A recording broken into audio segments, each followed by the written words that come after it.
now available in paperback and e-readers. Isis, Revenge of the Cyber Goddess. The goddess next door takes on the threat of a deadly digital diva driven to destroy the world in this action-packed, all-new Isis series adventure. Get Isis, Revenge of the Cyber Goddess featuring a bonus pin-up and the other two books in the Cyber Goddess saga at online bookstores everywhere today.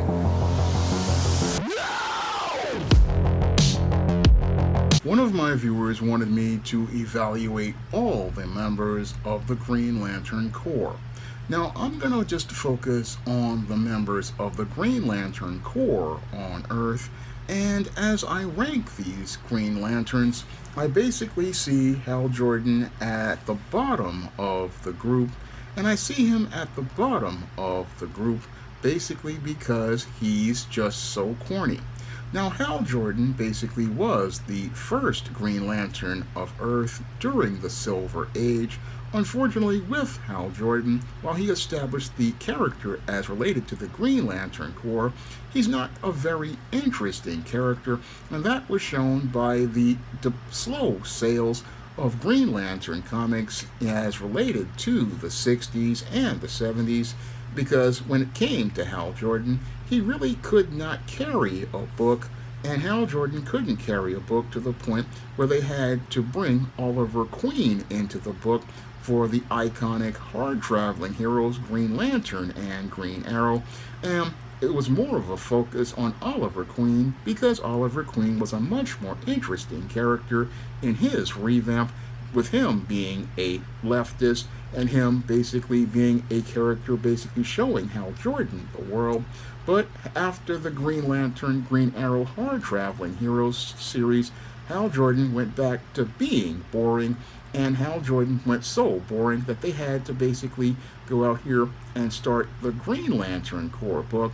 And that's what happened with the Green Lantern book. It started focusing on the Green Lantern Corps, and there were some very unsavory stories about Orissa, but the whole thing is that Hal Jordan really is not that much of an interesting character, and whenever he takes the lead of the book, the sales basically start to tank, and there was a moment where you had some writers like Jeff Johns and artists like Ethan Van Sciver to try to get the book built up under Hal, but Hal just isn't an interesting character all around. Now, the next Green Lantern I'm going to talk about, who ranks above Hal Jordan, is Guy Gardner. Now, Guy Gardner is a much more interesting character than Hal Jordan. He has a much stronger voice.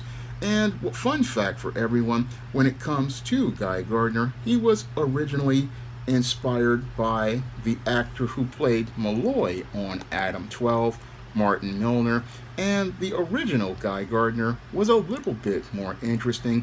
They said that he was a gym teacher and he basically was supposed to be Hal Jordan's replacement, and Guy Gardner really never got that chance to actualize his potential as a character, and that's one of the things that has really plagued the character, that basically has given him an inferiority complex as related to being second best.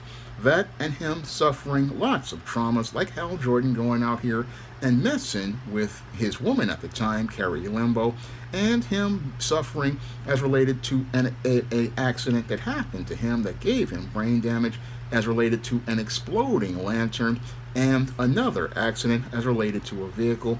And this is where writers went out here and looked to go out here and revamp Guy Gardner and basically make it like he was supposed to be some sort of symbol of the 80s, a guy who was all about guys like Rambo and was very aggressive.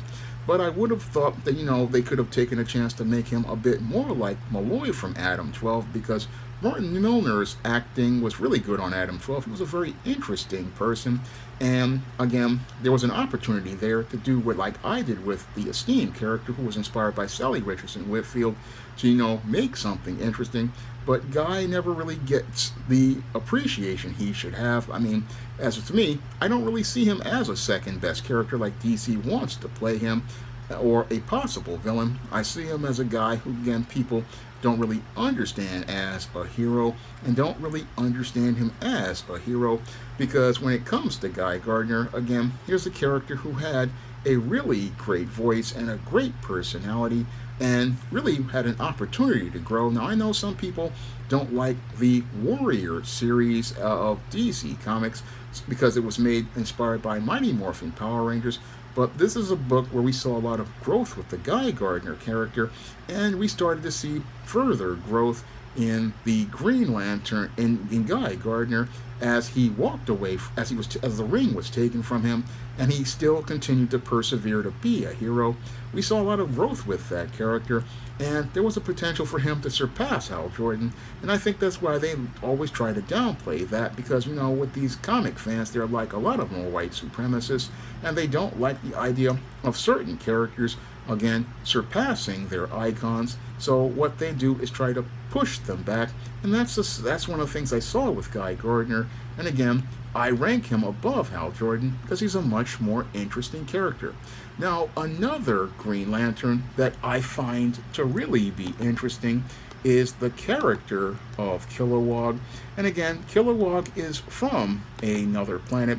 However, when it comes to Kilowog, Kilowog is a very interesting character as related to being the trainer. And as being the trainer, he's a very interesting, rich, and multidimensional character who basically, again, shows how the Green Lantern Corps can be a part of Earth, but also has aliens who are about that diversity of people all across the universe. And Kilowog has a great voice and, again, really great personality that was shown to me in books like Justice League International in the 80s, and a very, again, fun character all around, very well done character. And one character I usually love to read about whenever there's a Green Lantern book is Kilowog. Now, I was saddened when they killed him off in Emerald on Twilight because I thought he would have played off well against Kyle Rayner and really would have been doing a good job of training Kyle, but sadly he wasn't there because the Green Lantern Corps wasn't there at the time. But when it comes to Kilowog, he's a fun character and an essential part of Green Lantern, and again, a character I elevate again above Guy Gardner and basically see them as equals because Guy and Kilowog work so well together. They have fantastic chemistry, and again, really good character all around, and one that works well in most Green Lantern runs.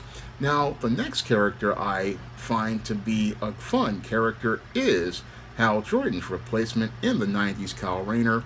Now, Kyle Rayner became Green Lantern back in around 1993, 1994, when I was big into comics in college, and a lot of people don't like Kyle Rayner back in the 90s. I even didn't like him in the beginning, but he started to grow on me, and he started to grow on me because he was just a 20-something guy like me, a Gen Xer at the time, and I could relate to that part of him. The other part of him that I could relate to are the cool constructs that Kyle Rayner would make in these comics, and it was also a cool thing to me that Daryl Banks, a black man, was drawing his comic and designed his costume. That's one of the things that just floored me, that a black man designed Kyle Rayner's suit. And Kyle Rayner in and of himself is a much more compelling character, and he sold way better than Hal Jordan, and it still has me scratching my head that they canceled Kyle Rayner's book because Kyle outsold Hal. Even with all the controversies, Kyle Rayner was selling much stronger, and he was becoming a major part of the DC universe with his relationship with Donna Troy, which I believe didn't need to be broken up. They worked so well together, had fantastic chemistry, and just played off each other very well. And during the time when she was a Dark Star, and again, they just came well together. And that relationship, I wish they hadn't broken up, but then they decided to put her with Jade, and they decided to put her with him with Jade. And again, really great storytelling from Ron Marz at the time, just really solid writing from Ron Marz and Daryl Banks, putting together one of the best runs of Green Lantern, one that sold very well and really, again, had a great use and development that showed the growth of many characters. Now, Kyle Rayner, again, is one of my favorite Green Lanterns, and I've got about 2 action figures of Kyle Rayner, in addition to my I have one Guy Gardner, I have about 3 Hal Jordans, and I really, again, love Kyle Rayner because he had just such a fun run of Green Lantern books. the Ron Mars run is absolutely fantastic, and he basically will make you grow with the character. Now, the only time I didn't like Kyle Rayner was the time that they went out here and had that awful Jim Lee costume on him. And during that awful Jim Lee run, as related to that costume, this is where Kyle Rayner started to wane in as related to his potential. Now, he had actually started to actualize his potential with Mars and Banks, but the whole thing is once they put that awful Jim Lee costume on him, this is where I just I started to lose interest in the character, and I really like Kyle Rayner, and the sad part is DC editorial doesn't know what to do with him.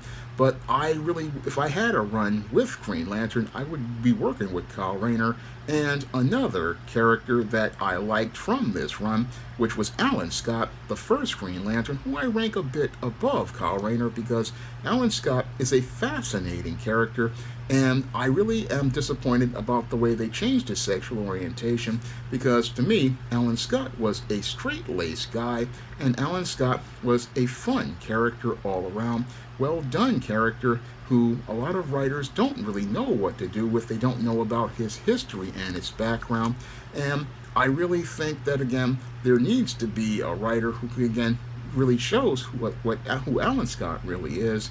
And a lot of people don't understand Alan Scott as Green Lantern, but I find him to be, again, a fascinating character, and I rank him a bit above Kyle Rayner. I have to say it's a bit of a tie, because both of them are fascinating characters with Alan Scott, and I loved what they did with him as related to the Starheart in those Mars and Banks books, and that really gave the character depth.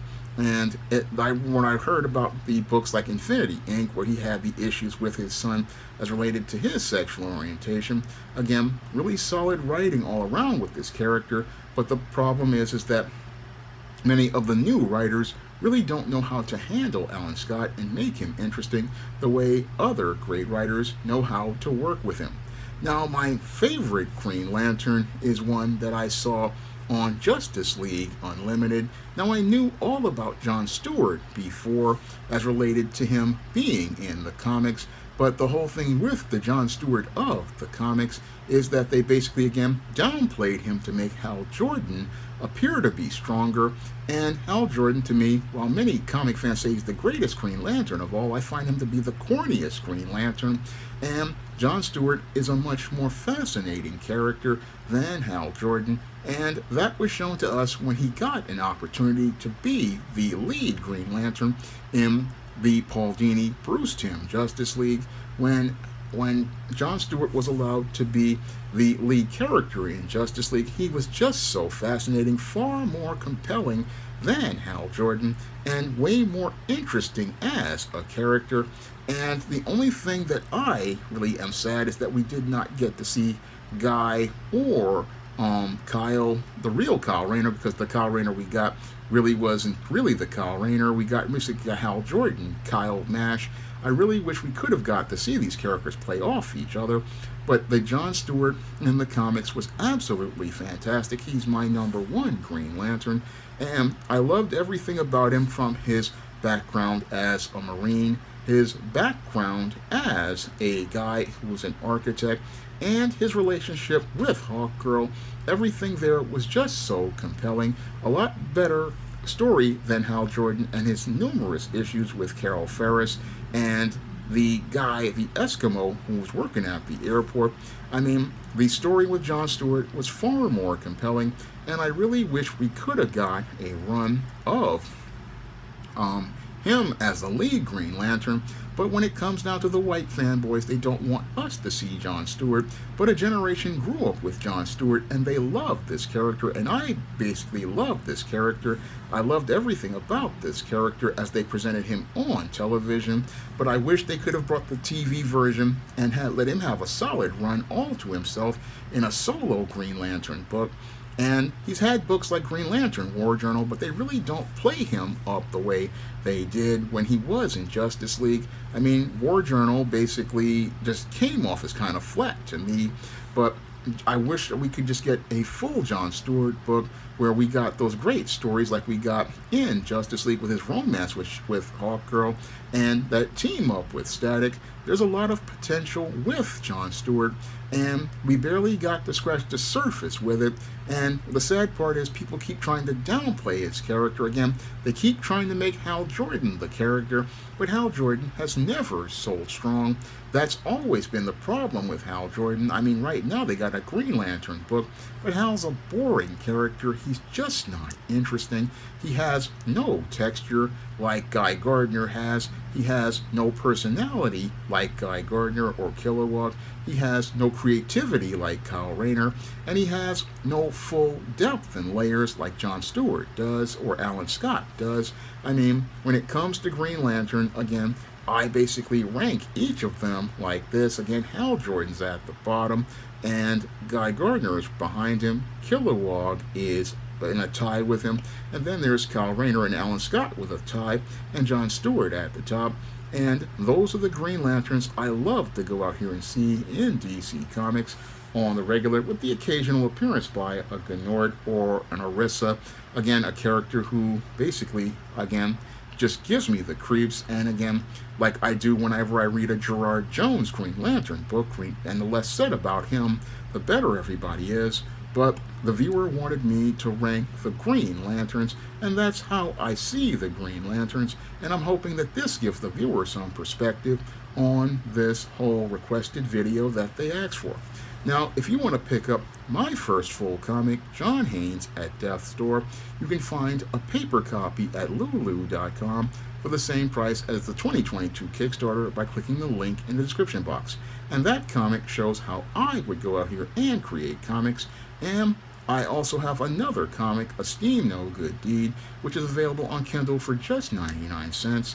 And you can get that comic for 99 cents if you have a digital device like a smartphone or a tablet, or if you want a paper copy of Esteem No Good Deed, you can pick it up in the Esteem series book, Esteem Blast from the Past. And again, this is where I show my technique for creating comics as I work with artists like Antonio Balderi and Bill Walko, and this is how I would have done comics. And if you want to check out all the characters in the SJS Direct universe, like Isis, John Haynes, Esteem, and Spinsterella, and Lilith Graves, you can pick up those books in paperback and Kindle format on Amazon.com, and also you can find them in digital format on Kindle and on other devices like Draft to Digital, Google Play, Barnes & Noble, and big box retailers like Walmart and Target.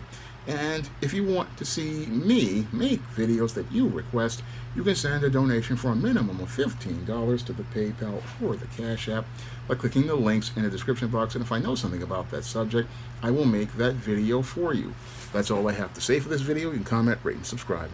Now available in paperback and Kindle Unlimited, Isis, All That Glitters. The goddess next door takes on a bikini-clad bank robber in this action-packed, all-new Isis series adventure. Get Isis, All That Glitters in paperback and Kindle Unlimited today. Now available in paperback and e-readers, E-Steam Horror of the Hyena Woman. Hell's Aspiring Angel takes on a wicked werewolf in this action-packed, all-new E-Steam series adventure. Get E-Steam Horror of the Hyena Woman in paperback and e-readers today. Support Black-owned and Black-operated digital broadcast media. www.niceradionetwork.com. Nice Radio Network, broadcasting 24 hours a day, 7 days a week.